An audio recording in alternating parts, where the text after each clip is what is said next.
ಯಡಿಯೂರಪ್ಪನವರಿಗೆ ಭಾರತ್ ಮಾತಾ ಕಿ, ಭಾರತೀಯ ಜನತಾ ಪಾರ್ಟಿ ಕಿ. ಜೋರಾಗಿ ಎಲ್ಲರೂ ಜೈ. ರವಿಕುಮಾರ್ ಅವರು ವಿಶೇಷವಾದ ರೀತಿಯಲ್ಲಿ ಹೇಳ್ತಾರೆ.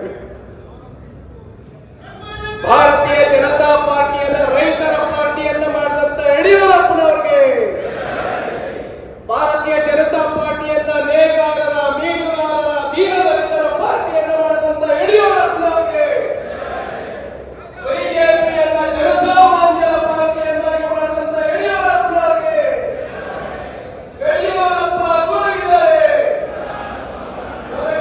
ಯಡಿಯೂರಪ್ಪ ಗುರುಗಿದ್ದಾರೆ.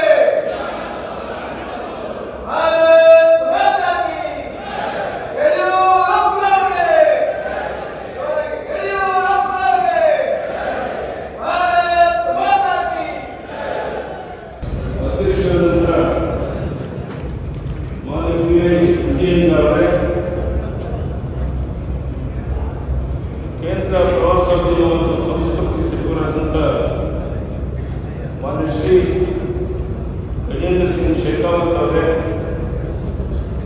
ಕೇಂದ್ರದ ಸನ್ಮಾನ್ಯ ಸಚಿವರಾದಂಥ ಪ್ರಹ್ಲಾದ್ ಜೋಶಿ ಅವರೇ, ರಾಜ್ಯ ಉಸ್ತುವಾರಿಗಳಾದಂಥ ಶ್ರೀ ರಾಧಾಮೋಹನ್ ಅವರೇ,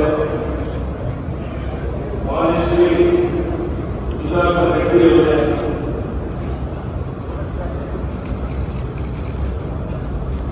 ಮಾನ್ಯ ಅಶೋಕ್ ಅವರೇ, ತಿರುವಲ್ಲಿ ನಾರಾಯಣ ಸ್ವಾಮಿ ಅವರೇ, ಎಲ್ಲ ಉಪಸ್ಥಿತ ಕೇಂದ್ರ ಸಚಿವರೇ, ಮಾಜಿ ಮುಖ್ಯಮಂತ್ರಿಗಳಾದ ಮಾನ್ಯ ಜಗದೀಶ್ ಶೆಟ್ಟರ್, ಸದಾನಂದ ಗೌಡರೇ, ಪಕ್ಷದ ಎಲ್ಲ ಹಿರಿಯ ಕಾರ್ಯಕರ್ತ ಬಂಧು ಭಗಿನಿಯರೇ, ಮಾಧ್ಯಮದ ಸ್ನೇಹಿತರು, ಬಹುಶಃ ವಿಡಿಯೋನ ನೋಡಿದ್ಮೇಲೆ ನಾನು ಮಾತನಾಡೋದಕ್ಕೆ ಹೊಡೆದಿಲ್ಲ, ಮಾತನಾಡೋ ಅಗತ್ಯ ಇರಲಿಲ್ಲ ಅಂತ ನನಗೆ ಅನಿಸ್ತಾ ಇತ್ತು. ದೊಡ್ಡ ಸಂಖ್ಯೆಯಲ್ಲಿ ನಮ್ಮೆಲ್ಲ ಸಂಸತ್ ಸದಸ್ಯರು, ಶಾಸಕರು, ಹಿರಿಯ ಮುಖಂಡರು ನಾವು ಸೇರಿದ್ದೇವೆ. ನಾನು ಒಂದೇ ಒಂದು ತಮ್ಮಲ್ಲಿ ವಿನಂತಿ ಮಾಡುವಂಥದ್ದು, ಮುಂದೆ ಬರುವಂತಹ ವಿಧಾನಸಭಾ ಚುನಾವಣೆ ನಮ್ಮ ಸ್ವಂತ ಶಕ್ತಿ ಮೇಲೆ ಕರ್ನಾಟಕದಲ್ಲಿ ಅಧಿಕಾರಕ್ಕೆ ಬಂದು ಈ ಭ್ರಷ್ಟ ಸರ್ಕಾರವನ್ನು ಕಿತ್ತೊಗೆಯುವಂತಹ ಒಂದು ಸಂಕಲ್ಪವನ್ನು ಮಾಡಬೇಕಾಗಿದೆ. ಇಲ್ಲಿ ಸೇರುವಂತಹ ಎಲ್ಲ ಹಿರಿಯ ಕಾರ್ಯಕರ್ತರು ಮನಸ್ಸು ಮಾಡಿದ್ರೆ ನನ್ನನಿಸಿದ್ರೆ ಇದೊಂದು ದೊಡ್ಡ ವಿಷಯ ಅಲ್ಲ ಅಂತ ನನಗೆ 100% ವಿಶ್ವಾಸ ಇದೆ.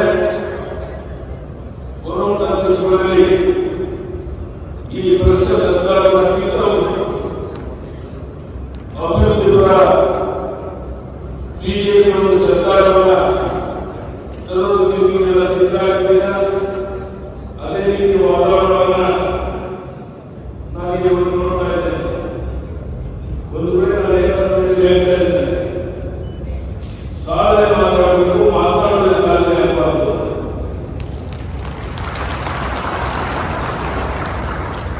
ಆದರ್ಶ ಈ ದೇಶದ ಪ್ರಧಾನಮಂತ್ರಿ ನರೇಂದ್ರ ಮೋದಿಜಿ, ನಾನು ನಿಮ್ಮನ್ನೇ ಕೇಳ್ತೇನೆ, ಯಾವುದಾದ್ರು ಒಂದು ದಿವಸ ಅವರು ವಿಶ್ರಾಂತಿ ಪಡೆದನ್ನು ಕೇಳಿದ್ದೀರೇನು? ಜಗತ್ತಿನ ಉದ್ದಗಲಕ್ಕೆ ಪ್ರವಾಸ ಮಾಡ್ತಾ ಭಾರತೀಯ ಜನತಾ ಪಾರ್ಟಿಯ ಒಂದು ವಿಚಾರಧಾರೆಗಳನ್ನು ಜಗತ್ತಿಗೆ ಪರಿಚಯಿಸ್ತಾ ಇಡೀ ವಿಶ್ವವೇ ಮೆಚ್ಚೋ ರೀತಿ ಕೆಲಸ ಮಾಡ್ತಿರುವಂಥ ನರೇಂದ್ರ ಮೋದಿ ಅಂತವರ ನಾಯಕತ್ವ ನಮಗೆ ಸಿಕ್ಕಿರಬೇಕಾದ್ರೆ ನನಗನ್ಸುತ್ತೆ ನಾವು ಅದಕ್ಕೆ ತಕ್ಕಂತೆ ಕೆಲಸ ಮಾಡಿದ್ರೆ ಈಗಾಗಲೇ ಜನ ಬೇಸತ್ತಿರುವಂಥ ಈ ಭ್ರಷ್ಟ ಕಾಂಗ್ರೆಸ್ ಸರ್ಕಾರವನ್ನು ಕಿತ್ತೊಗೆಯೋದಕ್ಕೆ ಯಾವುದೇ ಕಷ್ಟ ಆಗಲಿಕ್ಕಿಲ್ಲ ಅನ್ನುವಂಥದ್ದು ನನ್ನ ಭಾವನೆ. ಆ ದಿಕ್ಕಿನಲ್ಲಿ ನನಗೆ 85 ವರ್ಷ, ದೇವರ 16 ವರ್ಷ ವಿಶ್ವಾಸ ಇದೆ. ಯಾವ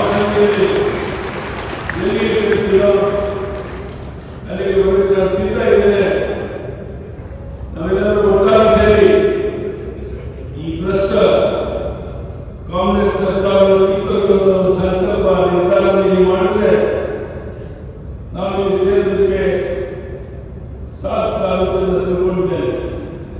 ಒಂದು ವೇಳೆ ಈಗಾಗಲೇ ಯಾರು ಕಾಂಟ್ರಾಕ್ಟರ್ ಗುತ್ತಿಗೆದಾರರಿದ್ದಾರೆ ಅವರಿಗೆ 15-20 ಸಾವಿರ ಕೋಟಿಗೂ ಹೆಚ್ಚು ಬಿಲ್ ಬಂದಿಲ್ಲ ಅಂತೇಳಿ ಅವರೇನು ಮುಂದೆ ಯಾವುದೇ ಕೆಲಸವನ್ನು ಮಾಡಲ್ಲ ಅಂತೇಳಿ ಸರ್ಕಾರದ ವಿರುದ್ಧ ತಿರುಗಿ ಬಿದ್ದಿರೋದನ್ನ ನೀವು ನೋಡಿದ್ದೀರ. ಇಂಥ ಭ್ರಷ್ಟ ಸರ್ಕಾರವನ್ನು ಕಿತ್ತೊಗೆಯುವಂಥ ಒಂದು ಸಂಕಲ್ಪವನ್ನು ನಾವು ನೀವೆಲ್ಲ ಸೇರಿ ಮಾಡಬೇಕು ಅಂತ ವಿನಂತಿ ಮಾಡ್ತೇನೆ. 1974ರಲ್ಲಿ ಗ್ರಾಮ ರಾಜ್ಯ ಉಳಿಸಿ ರೈತರನ್ನು ರಕ್ಷಿಸಿ ಎಂದು ಘೋಷಣೆಯೊಂದಿಗೆ ಶಿವಮೊಗ್ಗದಿಂದ ಬೆಂಗಳೂರುವರೆಗೆ ಸಾವಿರಾರು ಜನ ಕಾರ್ಯಕರ್ತರ ಜೊತೆ ಸೇರಿ ಪಾದಯಾತ್ರೆ ಮಾಡೋದು ನೀವೆಲ್ಲ ಇದ್ದದ್ದು ನನ್ನ ನೆನಪಿದೆ. 1980ರಲ್ಲಿ ಜೀತ ಮುಕ್ತರ ಪರಿಹಾರಕ್ಕಾಗಿ ಶಿಕಾರಿಪುರದ BDO ಕಚೇರಿ ಮುಂದೆ 1 ತಿಂಗಳ ಕಾಲ ಹಗಲು ರಾತ್ರಿ ನಾನು ನಮ್ಮ ಕಾರ್ಯಕರ್ತರು ಧರಣಿ ಕುಂತದ್ದು ನಿಮಗೆಲ್ಲ ಗೊತ್ತಿರುವಂತಹ ಸಂಗತಿ. 1987ರಲ್ಲಿ ಸೈಕಲ್ ಜಾಥಾ ಮುಖಾಂತರ ಶಿಕಾರಿಪುರ ತಾಲೂಕಿನಾದ್ಯಂತ ಓಡಾಟ ಮಾಡಿದವು. ಈ ಸಮಯದಲ್ಲಿ ದಿವಂಗತ ಅನಂತಕುಮಾರ್ ಅವರನ್ನು ನೆನಪು ಮಾಡಿಕೊಳ್ಬೇಕು. ಬಹುಶಃ ಅವರು ಆ ಸಮಯದಲ್ಲಿ ಹಗಲು ರಾತ್ರಿ ನನ್ನ ಜೊತೆಗಿದ್ದು ರಾಜ್ಯದ ಉದ್ದಗಲಕ್ಕೆ ಪ್ರವಾಸ ಮಾಡಿ ಒಂದು ರಾಜ್ಯದಲ್ಲಿ ಬದಲಾವಣೆ ತರಕ್ಕೆ ಏನಾದರೂ ಮೂಲ ಕಾರಣಕರ್ತರಿದ್ದರೆ ದಿವಂಗತ ಅನಂತಕುಮಾರ್ ಅವರು ಅಂತೇಳಿ ನೆನಪು ಮಾಡ್ಕೊಳ್ಳೋಕೆ ಇಷ್ಟಪಡ್ತೇನೆ. ಬಂಧುಗಳೇ,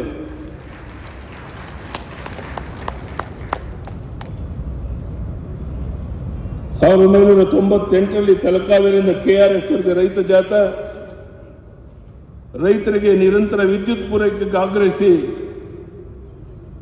ಬೆಂಗಳೂರಿನಲ್ಲಿ 9 ದಿನಗಳ ಕಾಲ ಹಗಲು ರಾತ್ರಿ ಧರಣಿ. 2002ರಲ್ಲಿ ಬಗುರುಗುಂ ಸಾಗುವಳಿ ಮಾಡ್ತಿದ್ದಂಥ ರೈತರನ್ನ ಸಕ್ರಮಗೊಳಿಸಬೇಕು ಅಂತೇಳಿ ಶಿಕಾರಿಪುರದಿಂದ ಬೆಂಗಳೂರವರೆಗೂ ಪಾದಯಾತ್ರೆ. ವಿದ್ಯಾರ್ಥಿಗಳ ಹಿತದೃಷ್ಟಿಯಿಂದ CITನ ಗೊಂದಲ ನಿವಾರಣೆಗಾಗಿ ಹೋರಾಟ. 1988ರಲ್ಲಿ ಬಸವ ಕಲ್ಯಾಣದಿಂದ ಬೆಂಗಳೂರವರೆಗೆ ರೈತ ಜಾಥಾ ಹಾಗೂ ಬನವಾಸಿಯಿಂದ ಬೆಂಗಳೂರು ಬಸವನ ಬಾಗವಾಡಿಯಿಂದ ಬೆಂಗಳೂರು ರೈತ ಜಾಥಾ. 2017 ನವೆಂಬರ್ 2ರಂದು 2018 ಜನವರಿ 28ರವರೆಗೆ ನವ ಕರ್ನಾಟಕ ನಿರ್ಮಾಣಕ್ಕಾಗಿ ಪರಿವರ್ತನಾ ಯಾತ್ರೆ. ರಾಜ್ಯದ ಎಲ್ಲ 224 ವಿಧಾನಸಭೆಯಲ್ಲಿ ವ್ಯಾಪಕ ಪ್ರವಾಸ. ಈ ರೀತಿ ಕಳೆದ 55-60 ವರ್ಷದಲ್ಲಿ ನಿರಂತರವಾಗಿ ನಾವು ನೀವೆಲ್ಲ ಸೇರಿ ಒಟ್ಟಾಗಿ ರಾಜ್ಯದಲ್ಲಿ ಉದ್ದಗಲಿಕ್ಕೆ ಓಡಾಟ ಮಾಡಿ ಪಕ್ಷವನ್ನು ಅಧಿಕಾರಕ್ಕೆ ತಂದಿದ್ದೇವೆ. ಇವತ್ತು ಮಂಡ್ಯದಲ್ಲಿ ನಾನು ಶಿಕ್ಷಣವನ್ನು ಮುಗಿಸಿ ಬೆಂಗಳೂರಿನ ಶೇಷಾದ್ರಿಪುರಂ ಕಾರ್ಯಾಲಯದಲ್ಲಿ RSS ಕಾರ್ಯಾಲಯದ ಮಹೇಶ ಜಯದೇವ, ಮಾನ್ಯ ಹೂವೆ ಶೇಷಾದ್ರಿಗಳು, ಮಾನ್ಯ ಕೃಷ್ಣಪ್ಪನವ್ರ ಜೊತೆ ವಾಸ್ತವ್ಯ ಹೂಡುವಂಥ ಸೌಭಾಗ್ಯ ನನಗೆ ಸಿಕ್ಕಿತ್ತು. ಅವರೆಲ್ಲರ ಸಹಕಾರ, ಆಶೀರ್ವಾದ, ಬೆಂಬಲದಿಂದ ವಿಶೇಷವಾಗಿ ರಾಷ್ಟ್ರೀಯ ಸ್ವಯಂ ಸೇವಕ ಸಂಘದ ಒಬ್ಬ ಸ್ವಯಂ ಸೇವಕನಾಗಿ ಅವತ್ತು ನನಗೆ ಸಿಕ್ಕಂಥ ಮಾರ್ಗದರ್ಶನ ಇವತ್ತು ನಿಮ್ಮೆಲ್ಲರ ಮುಂದೆ ಗಟ್ಟಿಯಾಗಿ ನಿಲ್ಲೋದಕ್ಕೆ, ಮುಖ್ಯಮಂತ್ರಿ ಆಗೋದಕ್ಕೆ, ಲೋಕಸಭಾ ಸದಸ್ಯರಾಗೋದಕ್ಕೆ, ಅನೇಕ ಸ್ಥಾನಮಾನಗಳನ್ನು ಹೊಂದೋದಕ್ಕೆ ರಾಷ್ಟ್ರೀಯ ಸ್ವಯಂ ಸೇವಕ ಸಂಘದ ಪ್ರೇರಣೆ ಕಾರಣ ಅನ್ನೋ ಮಾತನ್ನು ಹೇಳ್ತಾ, ಇಷ್ಟು ದೊಡ್ಡ ಸಂಖ್ಯೆಯಲ್ಲಿ ತಾವು ಎಲ್ಲ ಸೇರಿದ್ದೀರ. ನಾನೊಬ್ಬ ಪುರಸಭಾ ಸದಸ್ಯನಾಗಿ ಶಿಕಾರಿಪುರದಲ್ಲಿ ನನ್ನ ಜೀವನ ಪ್ರಾರಂಭ ಮಾಡಿ ಈ ಮಟ್ಟಕ್ಕೆ ಬಂದಿದ್ದೇನೆ ಅಂದರೆ ಈ ನಾಡಿನ ಕಾರ್ಯಕರ್ತರ ಆಶೀರ್ವಾದ, ಬೆಂಬಲ, ಸಹಕಾರ. ವಿಶೇಷವಾಗಿ ಪರಿಶಿಷ್ಟ ಜಾತಿ, ಪರಿಶಿಷ್ಟ ವರ್ಗಗಳ ಒಂದು ಅಭಿವೃದ್ಧಿಗಾಗಿ ಹಗಲು ರಾತ್ರಿ ಹೋರಾಟವನ್ನು ಮಾಡಿದ್ದು. ನಾನು ಮತ್ತೊಮ್ಮೆ ನಿಮ್ಗೆ ಹೇಳ್ತೇನೆ, ಇವತ್ತು ಪರಿಶಿಷ್ಟ ಜಾತಿ ಪರಿಶಿಷ್ಟ ವರ್ಗಗಳ ಸಮಸ್ಯೆಗಳಿಗೆ ಸ್ಪಂದಿಸುವಂಥ ಯಾವುದೇ ಕೆಲಸ ಈ ಸರ್ಕಾರ ಮಾಡದೇ ಇರೋ ಸಂದರ್ಭದಲ್ಲಿ ಭ್ರಷ್ಟಾಚಾರದಲ್ಲಿ ಮುಳುಗಿರುವಂಥ ಈ ಸರ್ಕಾರವನ್ನು ಕಿತ್ತೊಗೆಯೋದಕ್ಕೆ ನಾವು ನೀವೆಲ್ಲ ಒಟ್ಟಾಗಿ ಹೋಗಬೇಕಾಗಿದೆ. ಪಕ್ಷ ಸಂಘಟನೆಯಲ್ಲಿ ನಾವು ನೆನಪು ಮಾಡ್ಕೋಬೇಕು. ಮಾನ್ಯ ಶ್ರೀ ಬಿ ಶಿವಪ್ಪನವರು, ವಸಂತ ಬಂಗೇರ ಅವರು, ಮಾನ್ಯ MR ತಂಗ ಅವರು, ಮಾನ್ಯ ನರೇಂದ್ರ ಅವರು, AK ಸುಬ್ಬಯ್ಯನವರು, DS ಶಂಕರಮೂರ್ತಿಯವರು, ಬಸವರಾಜ ಪಾಟೀಲ್ ಸೇಡಂ ಅವರು, ರಾಮಚಂದ್ರೇಗೌಡರು, ಹೀಗೆ ಹಲವರ ಸಹಕಾರ ಬೆಂಬಲದಿಂದ ಇಷ್ಟು ಬಲಿಷ್ಠವಾಗಿ ಈ ಪಕ್ಷವನ್ನು ಕಟ್ಟಕ್ಕೆ ಸಾಧ್ಯ ಆಗಿದೆ. ಆ ದಿಕ್ಕಿನಲ್ಲಿ ನಾನು ಮತ್ತೊಮ್ಮೆ ನಮ್ಮಲ್ಲಿ ವಿನಂತಿ ಮಾಡ್ತೇನೆ, ನಮಗೆ ಆದರ್ಶ ಪ್ರಧಾನಿ ನರೇಂದ್ರ ಮೋದಿಜಿಯವರು ಅವರ ಒಂದು ನೇತೃತ್ವದಲ್ಲಿ ಕರ್ನಾಟಕದಲ್ಲಿ BJPಯನ್ನು ಅಧಿಕಾರಕ್ಕೆ ತಂದು ಜನಸೇವೆ ಮಾಡುವಂಥ ಒಂದು ಸಂಕಲ್ಪವನ್ನು ಮಾಡಿ ಇಲ್ಲಿಂದ ಹೋಗೋಣ ಅನ್ನೋ ಮಾತನ್ನು ಹೇಳ್ತಾ, ಮತ್ತೊಮ್ಮೆ ಇಲ್ಲಿ ಸೇರುವಂಥ ಎಲ್ಲ ಕಾರ್ಯಕರ್ತ ಬಂಧು ಭಗಿನಿಯರಿಗೆ, ಮಾಧ್ಯಮದ ಸ್ನೇಹಿತರಿಗೆ ವಂದನೆ, ಅಭಿನಂದನೆ ಅನುಸರಿಸಿ ನನ್ನ ಮಾತನ್ನು ಮುಗಿಸ್ತೇನೆ.